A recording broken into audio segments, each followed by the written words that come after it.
My sister got a $700 weekly allowance from me, yet still called me a loser when I was fired, so I taught her a lesson she could never escape. Growing up, I was the one who stepped up to handle problems when my parents couldn't or wouldn't. But this turned into something I never saw coming. If I could go back, I'd stop myself before I got dragged into their mess. A few years ago, my parents came to me with what they called a small favor. My younger sister Amanda was just starting college, and they were worried about how she'd fit in. Apparently, her friends came from wealthy families, the kind of girls who showed up with expensive bags, perfect outfits, and plans to go to Cancun for spring break. My parents were worried that Amanda would feel left out, and worse, that people would think she was poor. "Can you help her out with some money every week?" my dad asked. "Just until she gets back on her feet. We don't want her to be embarrassed in front of her friends." I remember sitting there, stunned. Amanda was 19 and perfectly capable of getting a part-time job. My parents weren't struggling, financially either. Sure, they weren't rich, but they weren't hurting. If anything, they were living it up. They had just leased a brand new SUV, went out for steak dinners every other weekend, and had recently returned from a cruise to the Bahamas. Meanwhile, I was working a decent but demanding job, trying to save a little here and there. Still, I felt guilty. Amanda and I weren't particularly close, but I didn't want her to feel like she didn't belong. Plus, my parents made it sound like I was saving her from a lifetime of insecurity. So, like an idiot, I agreed. At first, I thought I'd just be helping her with the little things. Textbooks, gas money, maybe the occasional dinner out. But no, the number they threw out was $700 a week. "She needs enough to keep up with her friends," my mother said, like it was perfectly reasonable. It wasn't easy. I had to get a second job just to cover my own rent, groceries, and bills while sending her that much money every week. My parents barely pitched in. Every time I asked, they had some excuse about needing their savings for emergencies. But they always seemed to have money for vacations and expensive nights out. Months went by, and it was always the same story. Amanda would text me and casually ask if I'd sent the money yet, as if it were a routine bill. My parents would check in from time to remind me how important it was to help her, as if I'd forgotten. I told myself it was temporary, just until Amanda got on her feet and started earning her own money. But temporary turned into 6 months, then a year, then 2. By the end of the first year, it was clear that this wasn't temporary. Amanda wasn't looking for a job, and my parents certainly weren't pushing her to get one. If anything, they seemed perfectly happy with the arrangement. Every time I brought it up, I'd get the same excuses. "She's focused on school," my mother would say. "She's young. She'll figure it out," my father would add. Meanwhile, I was working 60-hour weeks between 2 jobs, barely sleeping, and living off instant noodles most nights. I kept telling myself it was for Amanda's future, that she'd eventually appreciate what I was doing for her. But that illusion was shattered when she came home for winter break. I had just finished a 12-hour shift and stopped by my parents' house to drop off some Christmas presents. Amanda was there with her friends, sitting in the living room, surrounded by shopping bags from high-end stores. She was laughing and showing off a new bracelet that probably cost more than my monthly rent. "Thanks for this, by the way," she said, waving the bracelet in the air like it was no big deal. I was confused. "What do you mean?" "Oh, I used some of the money you sent. I just had to have it, you know," she said. I didn't even know what to say. I thought the money was for rent or food or something practical. But no, she blew it on jewelry and designer clothes. And my parents? They didn't seem to care. My mom even said, "She has such good taste, doesn't she?" That was the first time I thought about cutting her off. But I didn't. I should have, but I didn't. A few months later, it got worse. I started falling behind at my first job because I was exhausted from juggling both jobs. My boss warned me to get in shape, but I was already stretched so thin I didn't know how to fix it. Then, one night, Amanda called me out of the blue. "Hey, I need an extra $300 this week," she said. "My friends are planning a trip to Miami, and I can't be the only one not going." I couldn't believe what I was hearing. "Amanda, I already send you $700 a week. You can't expect me to give you more." Her response? "Well, if you were better with your money, that wouldn't be a problem. That's dumb." I wanted to yell at her, but I stopped myself. Instead, I told her I couldn't help her and hung up. The next day, my mother called. "Why are you being so difficult?" she said, as if I was the one in the wrong. "You know how important this trip is to Amanda's social life. Can't you just make it work?" That's when I realized my parents weren't just enabling her, they were using me. They didn't want to look like the bad guys, so they put all the responsibility on me. Things spiraled from there. A month later, I lost my first job because I couldn't keep up with the workload.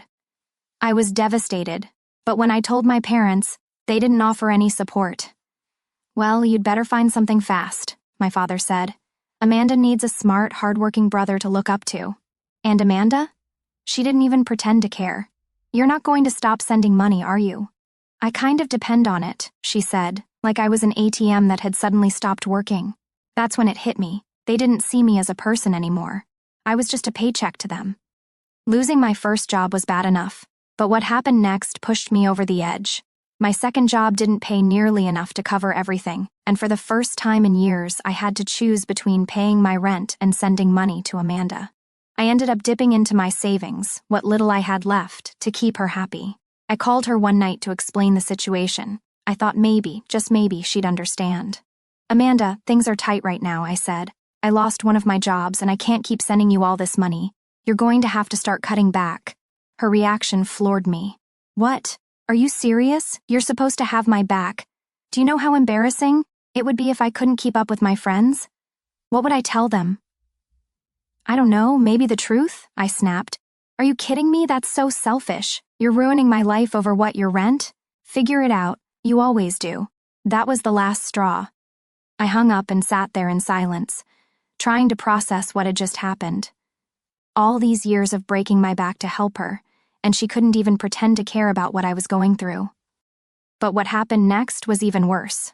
The very next day, my mother called me. I thought maybe Amanda had told her what had happened, and she was checking up on me. Nope. Your sister called me in tears, she said, her tone dripping with guilt. You can't just stop helping her. She's counting on you. Mom, I lost my job, I said, trying to keep my composure. I'm barely making ends meet. I can't afford to send her that kind of money anymore. Well, maybe you wouldn't have lost your job if you hadn't spent so much time feeling sorry for yourself, she shot back. I couldn't believe it. I wasn't even a person to her anymore, just a source of income. A week later, I got an eviction notice. I'd fallen behind on my rent because I was still sending money to Amanda, hoping to keep the peace. My landlord wasn't interested in excuses, and I didn't blame him. I packed up and moved into a dingy studio apartment that I could barely afford. I tried to keep it quiet, but Amanda somehow found out. Instead of being supportive, she called me and said, "You're living in a dump now? Great. Do you have any idea how embarrassing it would be for people to know that my brother can't even keep a decent apartment?" I didn't even answer. I just hung up and stared at the wall. The final blow came a month later. I lost my second job. By then, I was already in a depression. I couldn't sleep, I wasn't eating right, and I barely had the energy to leave my apartment. I thought maybe this would wake up my family, that they'd finally realize how much pressure I was under. Instead, my dad called me and said, "Amanda needs to have a smart, hard-working brother to look up to. Get your act together or stay out of her life." It was like they didn't even care that I was falling apart. I turned to my older brother Brian as a last resort. We weren't particularly close, but he had always been the level-headed one in the family. I told him everything. How I'd been giving Amanda $700 a week, how I'd lost both my jobs, and how our parents treated me like garbage. To my surprise, Brian wasn't just sympathetic, he got angry. "This is crazy," he said. "They're treating you like a cash cow while they live it up, and Amanda acts like a spoiled brat. I'll take care of it." I didn't know what he meant at the time, but I would soon find out that Brian wasn't messing around. When Brian said he'd take care of it, I didn't think much of it. He's always been calm and collected, the kind of guy who doesn't make waves unless he has to. So, I figured he'd give them a stern talking to, maybe make them feel guilty about me. But Brian had something else in mind. A few days later, I got a text from Amanda. WTF? Brian just told Mom and Dad they have 30 days to move out of his apartment. What did you tell him? I stared down at my phone in shock. I had no idea our parents were living in Brian's rental. He owned a small 2-bedroom condo downtown, but I'd assumed it was vacant or rented to someone else. Turns out he'd let them stay there rent-free after they sold our childhood home a few years ago, claiming they wanted to downsize. I called Brian right away. "What's going on?" "Amanda just said you're kicking them out. They've been freeloading for years," Brian said calmly. "They've been financing Amanda, and I've been carrying them. Enough is enough. I'm putting the place on the market." "You're selling it?" I asked, stunned. "Yes. They've had it too good for too long. They can go back to their old house." I wanted to ask how, since the house was sold, but Brian cut me off. "They didn't really sell it," he said. "They rented it. They've been collecting rent all along." That hit me like a punch in the gut. All these years they made it sound like they were struggling, like they didn't have the money to support Amanda, and all this time they'd been sitting on rental income, letting me and Brian foot the bill for her lifestyle. True to his word, Brian gave them 30 days to move out. My parents were furious, calling me constantly to complain about how I turned Brian against them. They even tried to get Amanda involved, hoping she'd guilt me into changing his mind. But Brian wouldn't budge at first. I thought Amanda would side with our parents, but then she called me sobbing. "What am I going to do?" she cried. "Mom and Dad said they can't afford to help me anymore because they have to pay for the house. I can't even buy a decent purse." I don't know what came over me, but I burst out laughing. After everything I'd been through, the fact that her biggest concern was a handbag was just too much. She hung up, but I didn't care. I thought that was the end of it, that they'd move back into their old house and finally start taking responsibility for themselves. But no, they didn't change. If anything, they doubled down on blaming me for their problems. A week after they moved back, my mother called me out of the blue. "You ruined everything," she said flatly. "Your sister is devastated, and we've had to cut back on so many things because of you and Brian." I couldn't believe it. "You're the ones who put me in this position," I snapped. "Do you know how much I've sacrificed for Amanda, for you? And you had rental income all the time." "We used that money for necessities," she shot back. "Oh really? Like the cruise, the SUV, the dinners out?" She didn't have much to say after that, but it was clear they weren't going to take any responsibility. Then Amanda took it to a whole new level. One night, she posted a long rant on social media about how she was being abandoned by her family. She didn't mention any names, but it was obvious she was talking about me and Brian. She claimed she was being made to suffer because of selfish decisions and how hard it was to live in a small, boring house after being used to her lifestyle. Her friends chimed in with comments like, "You deserve better, girl, and your family should support you no matter what." I couldn't believe what I was reading. After all I'd done for her, she was playing the victim. Brian saw it too and sent me a screenshot. "Do you see this nonsense?" he wrote. "Unbelievable," I replied. But Amanda wasn't done. A few days later, she showed up at my apartment unannounced. I hadn't seen her in weeks, and I was honestly surprised she had the nerve to come over after everything. She walked in like she owned the place and immediately started laying into me. "You're pathetic," she said. "You can't even keep a job, and now I'm the one who has to suffer because of your incompetence. Do you know how humiliating this is for me?" "That was it," I snapped. "You're the one who should be humiliated, Amanda," I said. "You've been living off me for years, blowing money on designer crap while I worked myself into the ground. And now that I'm finally done letting you and Mom and Dad use me, you have the audacity to show up here and insult me?" She stared at me, stunned. "I needed the money," she said weakly. "No, you didn't. You wanted it. There's a difference." She stormed out, slamming the door behind her. I thought that was the last I'd hear of her. But then, just as I was beginning to breathe again, something completely unexpected happened. 2 days after Amanda stormed out of my apartment, I received a text message from Brian. "You're not going to believe this," he said, attaching a photo. It was a screenshot of a GoFundMe page. The title read, "Help me get back on my feet after family abandonment." I clicked on the link and sure enough, Amanda had created it. The description was a sob story about how her support system had cruelly cut her off and left her to fend for herself. She portrayed herself as a victim of neglect, claiming she couldn't even afford basic necessities, let alone maintain the stability she was used to. The kicker? The goal was $50,000. I stared at the page, equal parts angry and amazed. She already had over $1,000 in donations, with comments from strangers like, "Stay strong, and family shouldn't treat you like this." Some of her friends had even shared the page, calling her brave for speaking out. Brian called me, his voice dripping with sarcasm. "So, I guess we're officially the bad guys now. I can't believe she's doing this," I said. "She knows it's all lies." "Of course she does," he said. "But she also knows that people eat this stuff up. She's playing the game." At first, I didn't want to get involved. I figured the page would fizzle out and people would forget about it once they realized it was all fake. But then my mother called me furious. "How dare you let Amanda get to this point," she yelled. "She wouldn't have to ask strangers for help if you and Brian weren't so selfish." "Are you serious?" I shot back. "She's scamming people and you're defending her."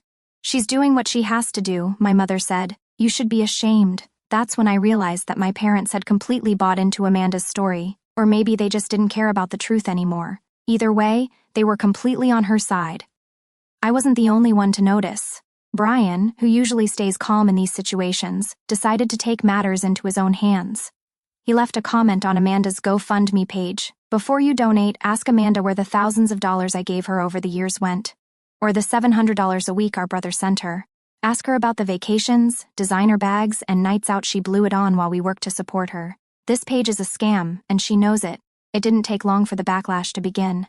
People began questioning Amanda in the comments, asking for details about where the money was going. Some even demanded refunds. Amanda retaliated by deleting Brian's comment and blocking him from the page, but the damage was done. Word spread, and her donations dried up almost overnight. That's when things took a darker turn. My parents called again, this time demanding that I apologize to Amanda. She's heartbroken, my father said. You and Brian humiliated her in front of everyone. Fix this.